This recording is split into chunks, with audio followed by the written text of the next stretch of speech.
Olá, queridos. Olha eu de novo aqui, a gente continuar então nossos vídeos sobre um panorama geral, só uma introdução geral à história de missões, né, de maneira bem simples, só para você entender, né, como é que a igreja foi, né, crescendo, trabalhando, desenvolvendo, né, durante os séculos até a reforma, né, e no período pós-reforma nós já temos então vários vídeos gravados no nosso canal aí, Conexão Missão Ajudar, tá bom?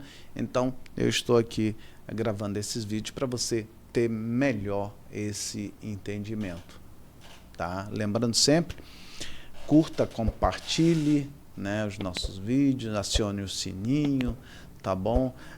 Deixa aí o seu comentário, né, sua crítica, né? Pode deixar sua crítica, né, sempre de maneira construtiva, lógico, né, mas pode deixar também a sua crítica, se você gostou também, coloque aí que gostou, tá bom? Para que então o YouTube entregue para mais pessoas e nós possamos então desenvolver mais o trabalho. E o meu trabalho com esses vídeos, o meu desejo é trazer mais consciência, é um pouco da história para as pessoas conhecerem como é que a igreja desenvolveu durante a história, porém também é para trazer mais consciência missionária, visto que são vídeos então de cunho missionário, que é a principal tarefa da igreja, tá bom? Oremos. Pai, no nome de Jesus, eu te peço mais uma vez, esteja conosco neste vídeo, nos dando uma boa palavra, uma palavra clara, objetiva, direta, bem didática, mas também uma palavra ungida. Assim eu te peço e te agradeço no nome de Jesus. Bem, nesse vídeo eu quero começar com um texto do apóstolo Paulo aos Romanos, no capítulo 10, versículos 13 até o versículo 15, mais ou menos, diz assim: porque todo aquele que invocar o nome do Senhor será salvo. Aí o apóstolo Paulo faz 4 perguntas a partir daí. Como, pois, invocarão aquele em quem não creram? É a primeira pergunta. Segunda pergunta: como crerão naquele de quem nada ouviram? Terceira pergunta: como ouvirão se não há quem pregue? Quarta pergunta: como pregarão se não forem enviados? Aí uma afirmação: quão formosos são os pés daqueles que anunciam coisas boas, daqueles que anunciam a paz, ou seja, daqueles que anunciam o evangelho. Quão formosos são os pés dos missionários, dos irmãos, das irmãs, né, da igreja de uma maneira geral. Então, quando você vai e anuncia Jesus Cristo a quem não tem Jesus Cristo, tá?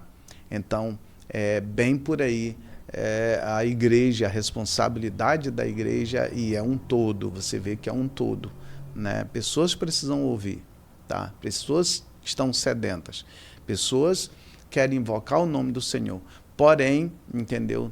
Tem que ter pessoas para ir anunciar, porque senão as pessoas não vão invocar, porque elas não vão crer, porque elas não vão ouvir. E aí tem que ter pessoas para ir, porém essas pessoas também precisam ser enviados.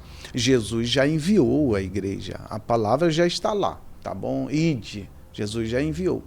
Porém, quando a gente fala de missões no sentido mais amplo, ou seja, sair, né, da sua região, da sua cidade, do seu estado e até do seu país, aí então essas pessoas precisam ser treinadas, tá, adequadamente para onde elas vão, na cultura para onde elas vão, e elas precisam também ser enviadas pela igreja, abençoadas pela igreja, pelo pastor da igreja, através de uma agência missionária elas vão e tal, precisam ser mantidas financeiramente pela igreja, tem todo um conjunto. Então, é um conjunto de trabalho, digamos assim, como um todo, do vocacionado, da igreja, tá bom? E então, esse vocacionado vai aonde o evangelho precisa ir, aonde as pessoas não conhecem a Jesus Cristo, tá? Então isso é muito importante, tá?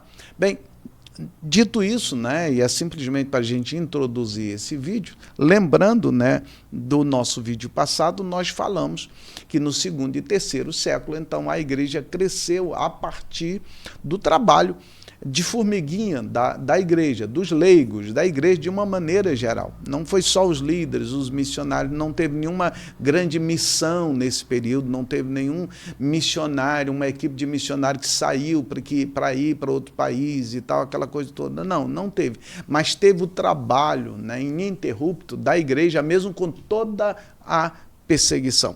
Mesmo com toda a perseguição, porém, a igreja anunciou Jesus Cristo, influenciou a sociedade, até então o evangelho se espalhar por todo o Império Romano, ao ponto de, e aí vem uma das coisas que acontece, a partir do quarto século, do início do quarto século. Lembrando, tá, que o último imperador a perseguir os cristãos, né, terrivelmente, foi Diocleciano. Porém, Diocleciano, tá, no final do século III, né, ele foi um dos imperadores que, na realidade, é um dos únicos imperadores que ele não, digamos assim, não deixou de ser imperador porque ele morreu, foi assassinado ou se suicidou e tal, alguma coisa, não. Ele renunciou mesmo, né, entendeu, ao império, né? Tá? E a partir de Diocleciano, tá, nós tínhamos aí nesse período essa divisão do Império Oriental e o Império Ocidental, porém Constantino, né, em 312, não vamos entrar aqui nessa questão da história porque não é o nosso objetivo. Em 312 ele conseguiu em uma batalha unir o Império, o braço ocidental em Roma, né, e o braço oriental a partir de Constantinopla, né, ele conseguiu unir o império em um só, né, na batalha lá, que ele teve, né, contra o outro general, para unir o império, e ele diz que ele teve uma visão, né, da cruz, né, e aí não vamos entrar também nesse mérito, né, e de que ouviu uma voz que dizia para ele: por essa cruz você vencerá. E ele entendeu que aquela era a cruz de Cristo. Como é que Constantino entendeu que aquela era a cruz de Cristo, aquele era um símbolo do cristianismo, a cruz vazia, sem o Cristo? Tá? Como é que ele já conhecia? E como é que Constantino conhecia? Constantino era um general, tá? Então como é que ele conhecia?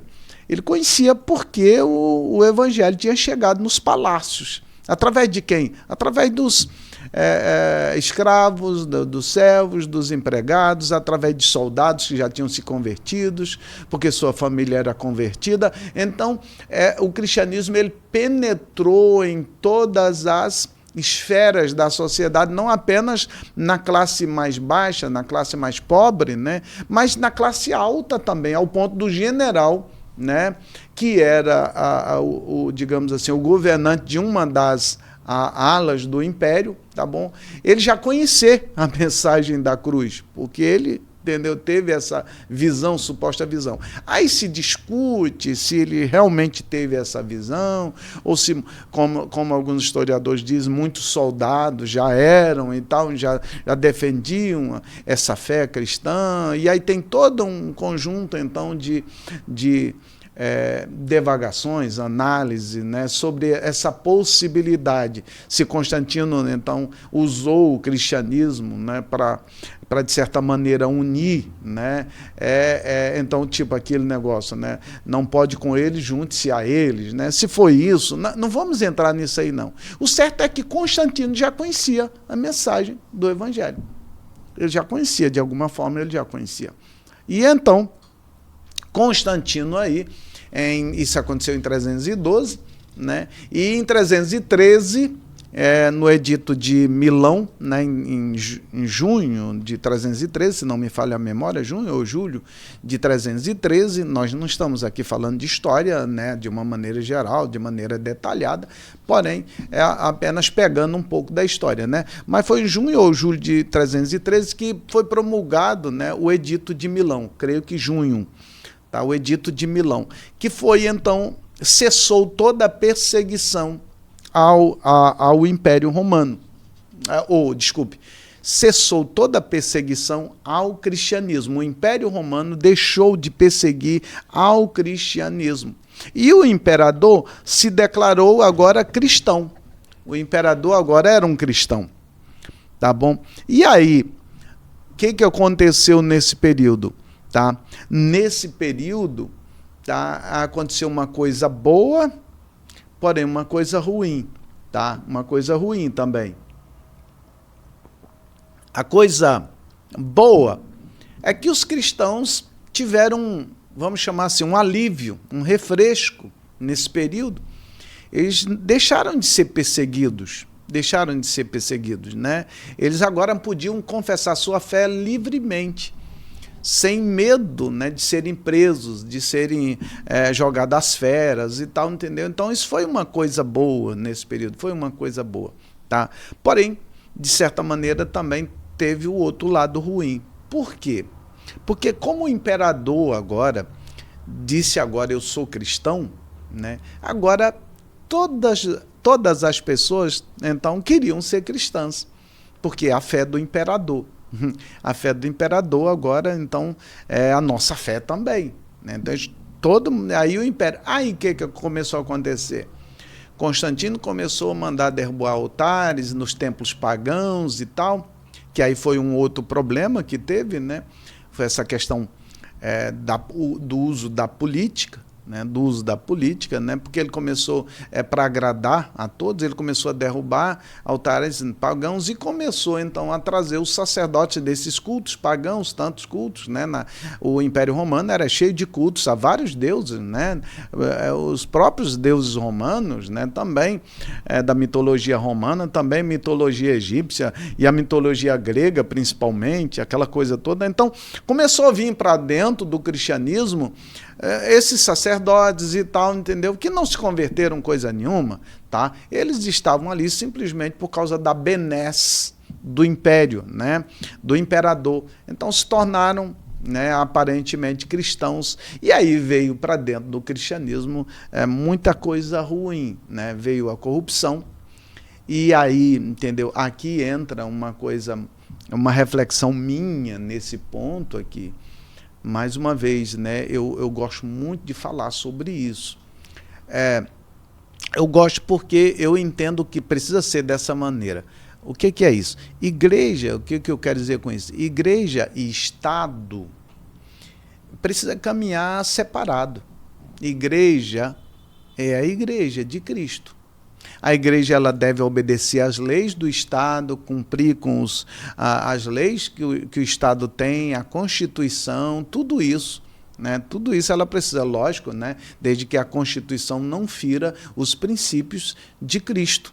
Tá bom? Na nossa vida, então, nós precisamos obedecer todos esses princípios, tá bom? Como bons cristãos, bons cidadãos. O apóstolo Paulo ensinou isso na carta dele aos Romanos, em outras cartas, o apóstolo Pedro também ensinou sobre isso, tá? Nós precisamos obedecer às autoridades, tá bom? As autoridades, inclusive orar pelas autoridades. Tá bom? Isso não tem problema nenhum. Agora, a igreja é a igreja, o Estado é Estado. Quando Constantino, então, se converte, né? E aí traz para dentro da igreja, né? Essa gente toda e que não eram convertidos, boa parte não se converteram, trouxeram toda espécie de mazelas por causa de quê? Da política, tá? Da política. Tá? Para dentro da igreja, toda espécie de problema de corrupção. Foi nesse período um pouco mais tarde, no final já do quarto século, que começou a surgir a idolatria dentro da igreja e outras coisas mais. Tá? A igreja começou a se corromper. Então aqui fica a minha reflexão nesse ponto, igreja é igreja, Estado é Estado. Tanto é que, por exemplo, no Brasil, o Brasil é um país laico, né? Ou seja, o princípio da laicidade, né? O que é, entendeu? O Estado não tem religião, ele não tem religião. Estados Unidos, por exemplo, foi fundada por cristãos reformados, né? Puritanos, ingleses, fugindo então da Europa, principalmente do Reino Unido e tal, aquela coisa toda. Porém, a Constituição americana, idealizada lá, entendeu? Em 1780 e poucos, tá? Por Thomas Jefferson e a sua equipe, tá? A Constituição americana é laica também, é laica. Por causa disso. Igreja é igreja, Estado é Estado. Então, o Estado, quando a igreja, então, se une ao Estado para caminhar junto, aí é um problema. Por que eu estou falando isso? Porque nós temos tido, infelizmente, esse problema no Brasil. Esse problema no Brasil. Muitos dos nossos líderes deixaram de pregar o evangelho para, entendeu, divulgar questões políticas, defender A ou B. Você tem que pregar, sim. Você tem que pregar contra a corrupção, contra o pecado no meio da... Esse é o trabalho da igreja. A igreja tem que pregar contra a corrupção, contra o pecado, contra tudo isso. Mas o trabalho da igreja não é fazer campanha eleitoral, entendeu? Para candidato A ou B. Lógico, nós temos a nossa posição e nós precisamos nos posicionar no nosso meio, onde nós estamos, onde nós convivemos com a nossa família ali. Nós precisamos nos posicionar. Agora, sair por aí, entendeu?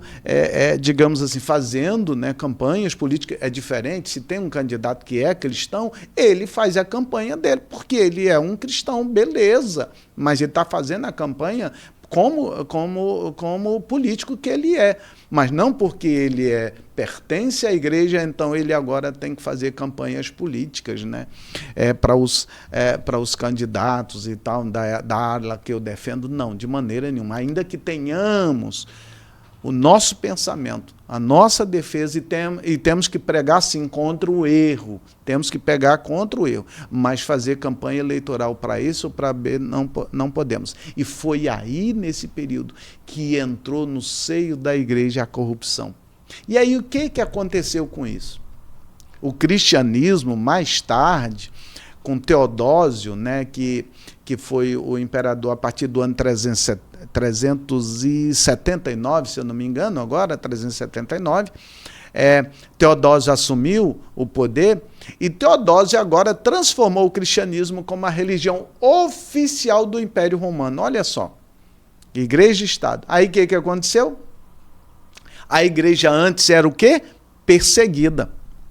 Aí a igreja agora se achou no direito de perseguir aqueles que não confessavam a mesma fé que ela. Que coisa horrível! Não é isso. O cristianismo não tem que perseguir ninguém.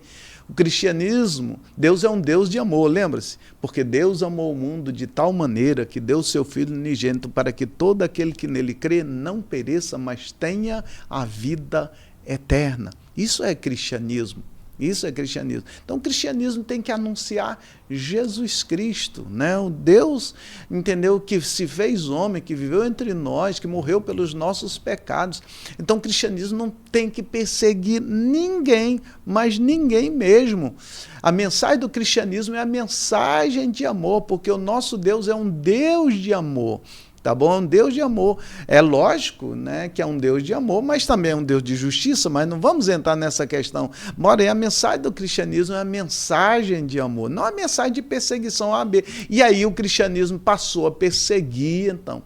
Passou a perseguir, entendeu? Aqueles que não... Então, aí o que passou a acontecer a partir da Igreja Imperial, que se encerra no ano de 476 com a queda, então, do Império? O que passou a acontecer? Onde o Império Romano chegava, o cristianismo chegava. O cristianismo chegava. E aí aquelas culturas que não abraçavam a fé cristã, elas eram perseguidas. Muitos foram mortos, perseguidos, porque não se declaravam cristãos, porque não largavam, então, a sua religião, então, que eles confessavam nas suas regiões, culturas antigas e tal. Então o cristianismo passou a perseguir as pessoas, pelo amor de Deus. Isso foi o resultado, foi um dos resultados da união da igreja e do Estado no período do Império Romano. Então o ardor missionário agora, né, ele na realidade diminuiu grandemente, porque agora o Império chegava, o cristianismo chegava e tal. E aí? Não, o cristianismo chega. Não precisamos mais de missionários. Os nossos missionários agora são os generais, o exército que chega, que domina e manda. Não, se agora tem que ser cristão. Aí ia, né, entendeu? Líderes cristãos, entre eles, para ensinar essas pessoas a serem, como é que era a fé cristã, porém, mesmo as pessoas não aceitando serem cristãos. então o ardor missionário nesse período ele diminuiu. Aconteceu uma coisa boa nesse período, não é o nosso caso aqui, nós não vamos falar aqui, que foi dos concílios que definiram então o cânon sagrado definitivamente, né? Lembrando, o cânon sagrado e eu não vou falar aqui, entendeu, de cânon sagrado, porque não é a nossa aula, é sobre missões, né? Mas já o Antigo Testamento já era reconhecido, né, pelos judeus, Jesus já reconheceu, os apóstolos reconheceram. O concílio de Jâmia, no início do segundo século, né, foi um concílio de rabinos e tal, reconheceu o Antigo Testamento, a Tanakh, né, judaica, né, como inspirada por Deus. A igreja primitiva já reconhecia, tinha algumas dificuldades com alguns livros e tal do Antigo Testamento, mas reconhecia. Aí no segundo e terceiro século começaram a se ler as cartas, os evangelhos e tal na igreja, e começou a se debater o que era inspirado, o que não era, o que deveria ser cumprido, né, entendeu? Quais os princípios doutrinários que deveriam ser cumpridos, que estavam ensinando. E aí no quarto século, a partir de Constantino, então uma coisa boa que aconteceu foi o concílio de Nicéia em 325. Esse concílio defendeu a questão da Trindade, principalmente, mas outros princípios, né, da fé cristã. Aí teve outros concílios, né, 350 e poucos, 380 e poucos, 392 e 397, que foi o último, né, concílio para definir o cânon sagrado, que foi o concílio de Cartago, né, ou de Cartago, né? Então definiu então digamos assim, o que nós temos hoje da nossa Bíblia, então, né, com 66 livros. Uma coisa boa também que aconteceu nesse período foi, que faz parte de missões, foi também a tradução também da Bíblia, né, do grego, né, para o latim, né, para a chamada Vulgata, né? A Vulgata é no sentido de popular, a língua falada pelo povo, né? Popularmente pelo povo no Império Romano, né? Isso aconteceu no finalzinho do século IV, né? Por Jerônimo, né? E no finalzinho do século IV e o início do século V, em 400 e pouco, né? 300 e pouco, 400 e pouco, tá bom? Então, foram coisas boas nesse período. Os concílios que definiram o cânon, agora do Novo Testamento, o Antigo já era considerado, desde 250, depois de Cristo, toda a igreja reconhecia o cânon do Antigo, porém o cânon do Novo veio a acontecer definitivamente a partir do Concílio de Cartago. Então, aí é que se reconheceu a partir daí. Então, foram coisas boas que aconteceram, porém o trabalho missionário ele deixou agora de acontecer. Por quê? Porque a igreja agora, o Estado chegava, a igreja chegava então. E isso não é evangelho. O evangelho, a igreja vai aonde o Estado não vai. Aonde o Estado não vai. Você vê, a igreja vai aqui no Brasil, as tribos indígenas, que boa parte do Estado abandonou essas tribos indígenas, né? Diz que cuida, mas não cuida. Mas a igreja vai lá, anuncia Jesus Cristo, ajuda essas tribos indígenas. Ninguém divulga isso, mas a igreja está lá trabalhando para o benefício, não somente espiritual, mas social desses povos indígenas. Estou falando, então, do Brasil. Então, queridos, aí o Império Romano, o braço ocidental, ele cai em 476, né, invasão dos povos germânicos, povos bárbaros, né? Porém, a igreja foi preservada, e aí é uma outra história, né? Mas aí, então, o nosso foco vai até o ano 476, tá bom? Então, veja bem, a igreja continua mesmo com os problemas, dificuldades desse período. Mas a igreja continua, ela continua avançando, né? E o trabalho continua se expandindo, mesmo com toda a dificuldade. Por quê? A promessa de Jesus foi: as portas do inferno não prevalecerão contra a minha igreja. Ou seja, o inferno não vai deter o avanço da minha igreja. Por quê, irmãos? Porque a igreja é de quem? É de Jesus. Às vezes nós ficamos preocupados, e tal, isso vai acontecer, não vai acontecer. Não se preocupe, a igreja é de Jesus. Com toda a perseguição, com toda a dificuldade, com toda a corrupção que aconteceu, e a corrupção aconteceu não por causa de Deus, mas por causa do ser humano que é falho. Porém, com tudo isso, a igreja do Senhor continua avançando, porque ela continua espalhando o nome de Jesus Cristo entre todos os povos. Deus te abençoe. Até o nosso próximo vídeo.